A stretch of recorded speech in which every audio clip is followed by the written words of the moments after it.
Welcome to the Golden Calm Podcast. Special guest with me today, David Gianulias. David. Great to be here. Hey, Thanks welcome to the show. Me. Yeah. Thank you. Appreciate Well, thank you for bearing gifts. So I got to put this on. There's more where that came from. Let's go right here. Levendi Winery.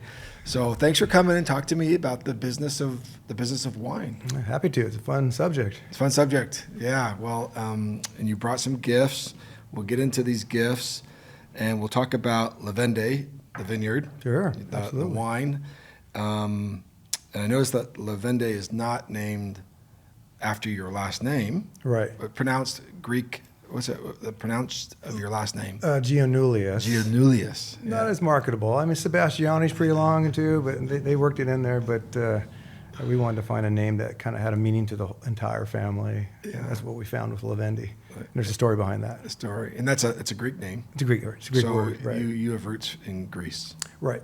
Okay. Our family comes from the Peloponnese Peninsula, way up in the mountains. Oh, okay. But you grew up. We're in Newport area. And Correct. You grew up right here in Newport. I was born in Hoag Hospital, just down the street here a little bit, and right? spent my childhood down here. Okay. But a lot of time up north too, up in the Napa Valley area, Sacramento. The family were farmers. The Greek family, they found their way to Sacramento and were farmers. So that's where the family's rooted here in California. Okay, but your parents grew you up down here. Down here in Newport Beach. Did you go to local high school down here? I went to Corona Mar. I was a Sea King. Okay. Yeah. And then did you do any university? Or did you I went to UC Santa Barbara. Oh, tell me how that was like. What'd you study?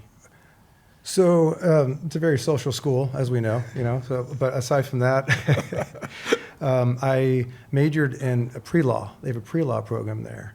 I started out as business economics, but it was very dry for an 18, 19, 20-year-old, and I was just struggling with interest in that at the time. And when I found the pre-law program, I found it fascinating. It was a lot of mediating, arbitration, like acting. My grade was based on like acting out as a mediator or a lawyer, a litigator. So I found it fascinating.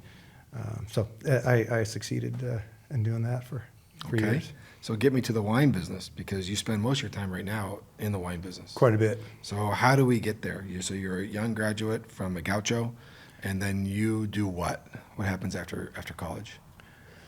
Well, after college, I spent some time in real estate. And then it got to the point in time where I had some opportunities. I've always loved the wine business. I was fascinated with it. It obviously goes back thousands of years. Whether you're an Italian or a Greek or an Egyptian, everybody argues who founded wine or who started, but it all goes back thousands of years. And it's always been part of family, culture, people getting together, weddings. It's a product. That has so many good feelings attached to it, which I've always loved. And real estate's great. You can provide a home for someone, and that's neat too. But this is something that's globally cross-cultural, and it's a neat thing. Well, it kind of seems like those two go together, because when I hear about the wine business, I also think there's a real estate play. The winery business is also a real estate business. And that's probably the best side of the business, of the wine business, is the real estate. How do you mean by that? Well, it's my grandfather always said, he used the term blash, buy low and sell high.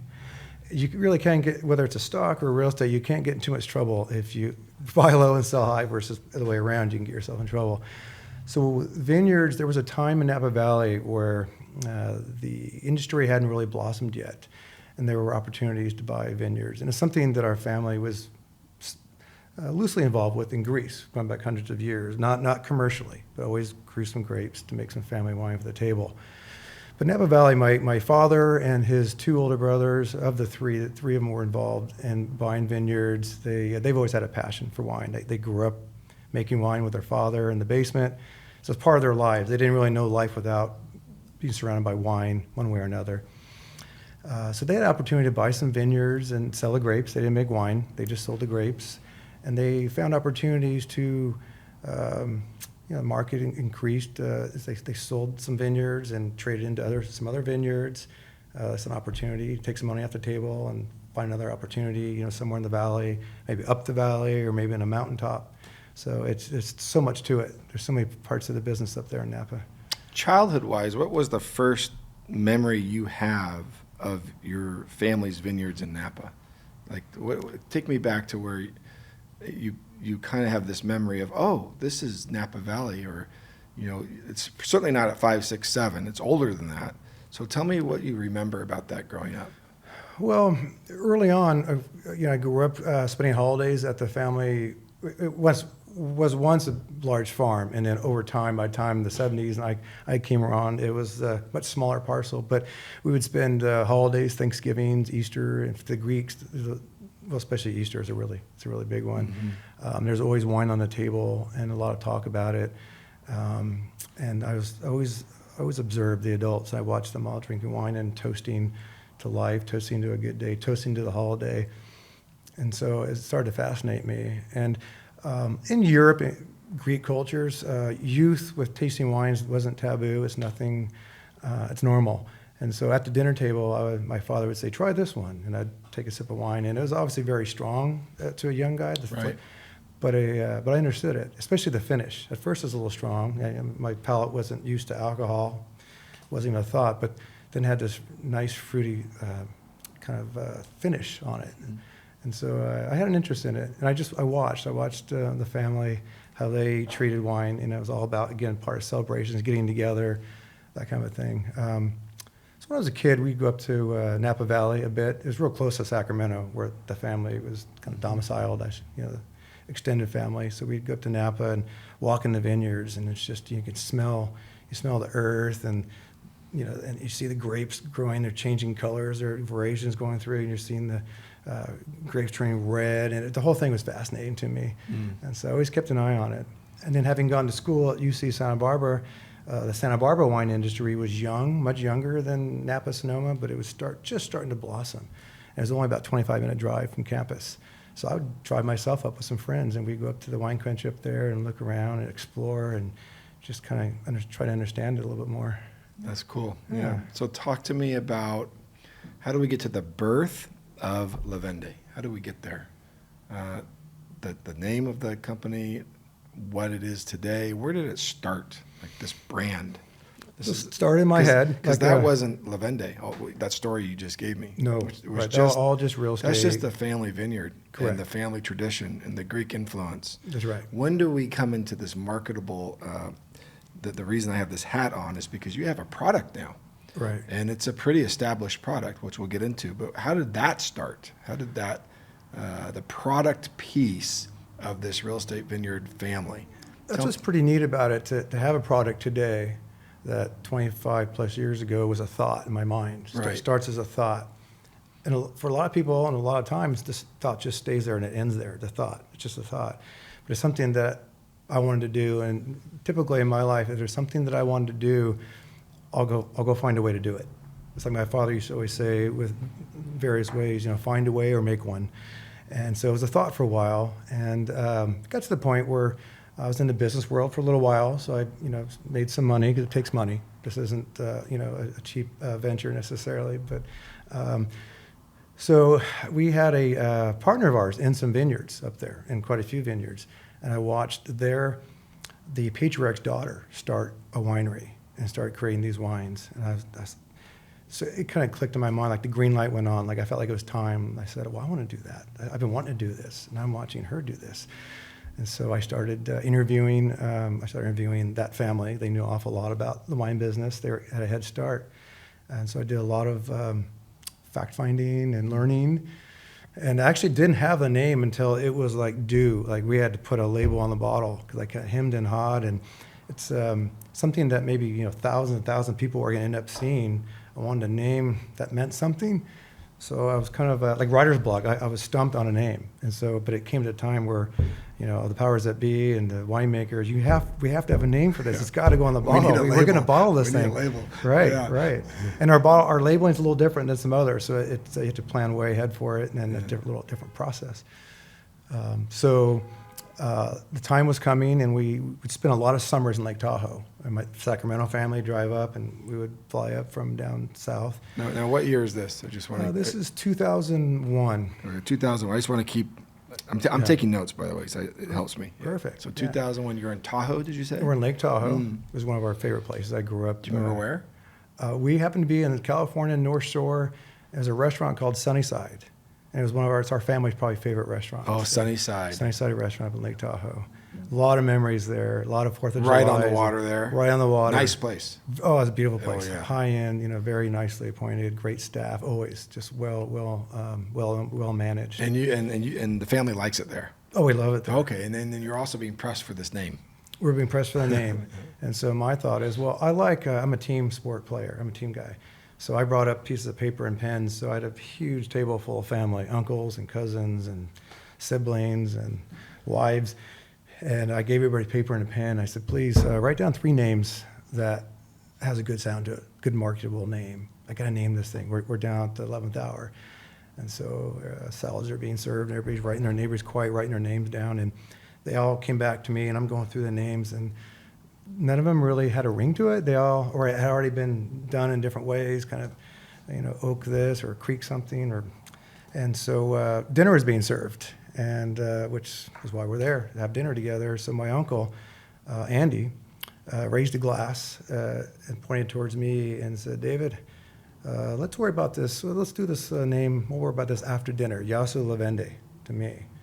So we all looked at each other. It was born out of a toast, which is perfect. It was born out of a moment of a toast, and it's usually a toast to the next generation. Oh. And so he was toasting me for putting this project together. It's no small feat. I mean, there's a lot that goes into it, more than people realize. What was the whole toast? It was YASUO, which is like a cheers, salute. Oh, okay. How do you spell that? YASOU. There's several YASUO. ways. Okay, it's a Greek word. Greek word. And Levendi. Levendi is the word. A toast to the next generation. The next generation. And it largely has to do with the next generation, hard work, and success. Mm-hmm. So my father and his 3 older brothers would come in when they were younger from the fields and the farm at night, and they'd wash up for supper.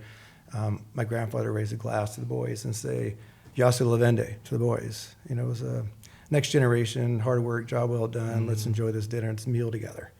So it was actually born out of a moment that my father and his brothers had enjoyed, for much of their life. So we all looked at it, clicked, we all looked at each other, and that's the name right there. That's so good. Born out of a moment, which is pretty neat. It's so wise, too. Rather than going to the thesaurus or a dictionary and picking a word that sounded good, I mean, it's just born out of a moment, which was great.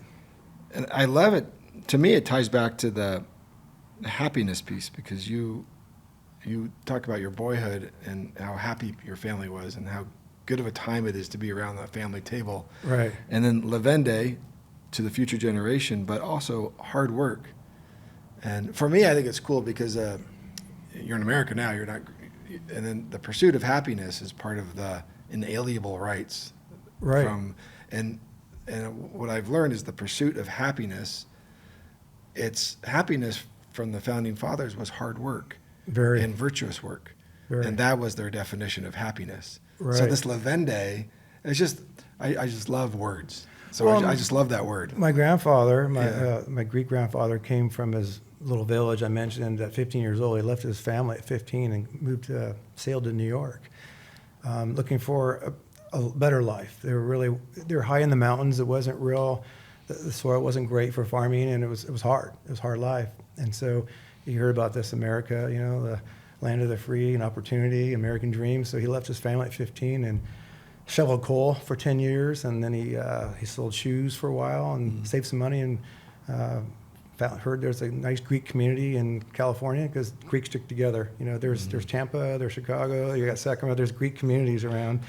And so, he had to work hard, get to where he was. And he raised 4 boys that all went to universities and all, had good careers. It's pretty amazing. So it's a tribute to that as well. This is not an easy project. It was hard work, but it was very worth it. It's just, I love the name. I love my hat. It looks good on you. Thank you. Black looks good on anybody, but it's a good look. That's right. All right. So now we've got a name. Okay, and we already have a winemaker. Is that right? Well, I selected her. Oh. And I had several to choose from. Alison? Alison Green Doran. And her father was quite a character and a musician, and he raced horses, and he'd been in the business for a while. I had several winemakers I wanted to interview that I'd heard were great winemakers, great personalities. One is rather famous and has his own wineries around the world now. But Alison was first up, so we're up in Napa, and I had a chance to have lunch and meet her.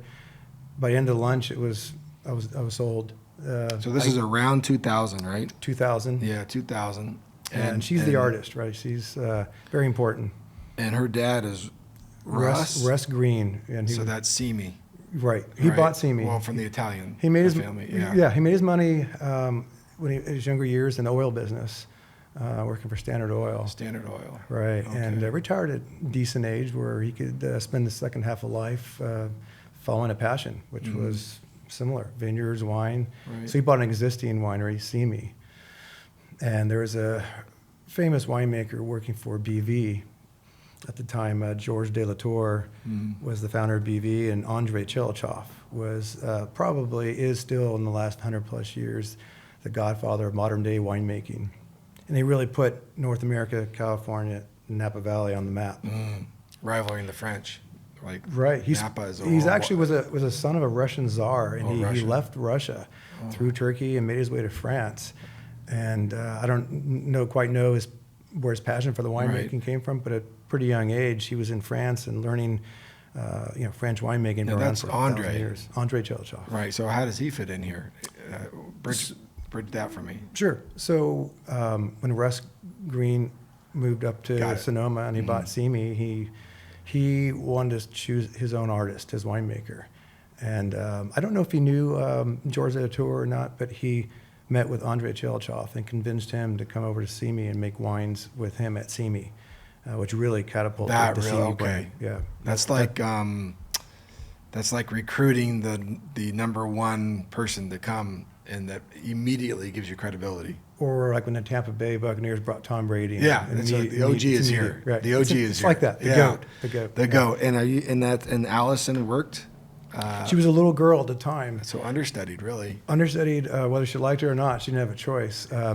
André, much like Alison, was a vine to wine winemaker. Some winemakers don't get too deep into the farming. They understand their art of making wine and they do it well. But other winemakers, they know farming as well as they know winemaking. And André was one of those. So he would wake her up in the middle of the night when she was like 7, 8 years old, and there was frost warnings. So they'd get her out of bed and go out and get the fans with the heat going and try to keep the vineyard from frost or from freezing over. And then she spent time as what they call a cellar rat, like an intern, in the winery. And so she spent time in the vineyard, learning farming. She spent time in the cellar room with André, and so she really got a well-rounded education. But it's more than that. He says, you will get your education. You're going to go to UC Davis. There really wasn't a lot of arguing with André. He's a pretty strong Russian personality. Right. So, but it worked in her favor, and she did go to UC Davis and got her viticulture degree. And then that wasn't enough. Then he sent her to France. He says, you need to go to France and learn other styles of winemaking and bring that back here to us. So she moved to Alsace, spent a year there, almost a year, learning French winemaking, especially the light and the whites and the delicate wines, and really kind of learned a little bit more about that side. And so at a young age, she had a pretty well-rounded understanding of farming and winemaking. And she's still with you, right? She's still with us 25 years later. So she never ages. I am having so much fun. Can we keep going? Absolutely. This is unbelievable. She understudied under André. André Tchelistcheff. Who understudied under? Well, George de Latour. Latour, and that's George de Latour. Yeah, I think it was founded in 1900 BV, somewhere around there. Yeah, BV. Yeah. Okay. Yeah. Okay. So now, what should we talk about now? Where do we? Tell me about the winemaking process. I've always heard that there's a picking season, a crushing season. Could you maybe at a 30,000-foot level tell me about how wine's made? Sure. Yeah. A lot of wines, maybe it's arguable, but a lot of people say wines are made in the vineyard. They really are. It's the farming style, the soil that you choose to plant your vineyards, the clone of the grapes. So much of the wine is actually made in the vineyard. So you can make or break your wine in the vineyard. In the soil. In your practices, which is why Napa is Napa, right? It's got a very unique a lot of climate volcanic soil. soils and Okay. clay soils and gravelly soils. Mhm. There's all these different types of soils, depending on what part of the region it is, which lends to different flavor profiles. Different types of grapes can grow in parts, but maybe not others as well. Some areas might be like too hot for a Pinot Noir, which is a very delicate grape. It needs a little cooler climate. So you need further south maybe, and or near a river. So our first wine was made, I'll give you the process from our Yes, yeah. first experience, and it was our partner's vineyard right behind Trefethen off of Highway 29, one of the main arteries going through Napa Valley. It's a very young vineyard, though. I think it was his fourth year. When you plant little grapevines, young grapevines, it takes at least 3 years. You're tossing all the grapes. They're not really yet mature enough. Not taking in enough nutrients yet It's like to the first really make a pancake. grape. It's never good. Never go. I usually toss those. Right. Funny, real summer flower that way. Much faster. 3 years. You're Real tossing. summer that way. Yeah. So we had an opportunity with this vineyard, a very young vineyard, so we could grow with this vineyard from the start. Like nobody had ever heard of this vineyard. Really, we put it on the map. It was called the Sweetwater Ranch Vineyard, and she warned us, it's a very young vineyard. I'm gonna have to work really hard. They're not totally taking in all the nutrients. It's learning. It's like a learning process for the vines. But she felt strongly she could make a nice wine out of it, and so that's where it started. So we contracted with our partners on that to do that particular wine. It was one wine. First year it was one Cabernet, the Sweetwater, which we still make today, which we distribute across the country. So much of the wine, again, like I said, is made in the vineyard. So throughout the summer, I observed Alison. I watched. I was just almost like an intern in a way, watching her operate in the vineyard. It matters so much when there's a de-leafing going on. There's a big canopy with vineyards. There's leaves everywhere, which shades the grapes. You don't want that entirely, because then they won't ripen entirely. A lot of times what will happen is you'll get the veraison, you'll have the nice looking grape, but if it's too much shade, the seeds won't necessarily ripen. And if you got green seeds, then your wine, it's going to be real tough to make a good wine out of that. But if you de-leaf too much, then you have sunburning on the skins, and you can ruin your grapes too. So it's a very delicate nature, as is the water. When you hydrate for the first so many months of a grape's life, and you need to shut it off at some point. It gets warm.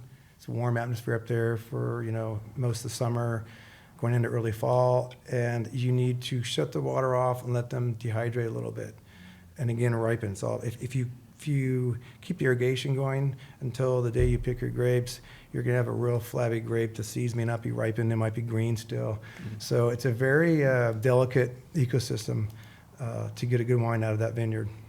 That's amazing. And there's different pockets, right? So I looked at your website, and you've got this, Chardonnay Estates, you've got Stagecoach, right, and you've got this what is Howell Mountain, Coombsville, and these are called AVAs. They're AVAs. What does that mean? It's a sub-AVA. It's an appellation of Napa Valley. Appellation. Well, there's Sonoma. There's different AVAs in Yes. Sonoma. As far as Napa is concerned, the ones you mentioned, those are all in Napa Valley, but they're little individual areas, like little districts. Howell Mountain is up on the mountain, and you get the volcanic soils up there. Coombsville is a little further south, base of the mountains. It's a little cooler down there. You get still some of the morning marine layer, and the cooler mornings, cooler evenings. So it's going to, the result of the grape will be a little different than it would be on top of a mountain. Now you, as Levendi, with Alison, you guys sourced different grapes from different AVAs to create different products. Because Correct. the Chardonnay is different than the Cab, different than the Merlot, different than the Pinot.